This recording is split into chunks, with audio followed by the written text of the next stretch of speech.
अस्सलाम वालेकुम रहमतुल्लाहि व बरकातहू। मैं अरसलान अहमद एक बार फिर हाज़िर हूँ एक नई वीडियो के साथ। आज मैं एक एग्ज़िबिशन में आया हूँ जो कि लगी है जद्दा सुपर डोम में, और उस एग्ज़िबिशन में जो एक नया सिटी बन रहा है, आप लोगों ने नाम सुना होगा, नियोम सिटी। आज मैं उसका विज़िट करने आया हूँ और वहाँ पे अंदर क्या क्या उसकी मालूमात है वो मैंने आप लोगों के साथ शेयर करनी है।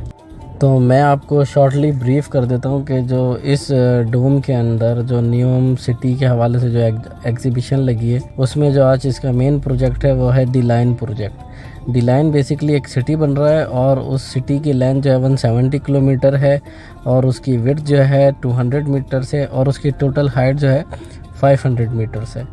इस सिटी की 3 लेयर्स हैं, जो कि नंबर 1 है पेडेस्ट्रियन जो कि ऑन सरफेस है, उसके बाद अंडरग्राउंड इंफ्रास्ट्रक्चर है और अंडरग्राउंड हाई स्पीड रेलवे है, जो कि आपको इस कॉर्नर से द लास्ट कॉर्नर तक, यानी स्टार्टिंग फ्रॉम 0 to 170 किलोमीटर विद इन 20 मिनट्स आपको पहुंचा देगी।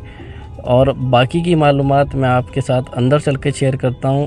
अगर अभी तक आप लोगों ने मेरा चैनल सब्सक्राइब नहीं किया है तो सबसे पहले जाके मेरा चैनल सब्सक्राइब कीजिए, बेल आइकन पे क्लिक कीजिए, लाइक कीजिए, शेयर कीजिए और अपना फीडबैक कमेंट सेक्शन में जाकर देना ना भूलिएगा।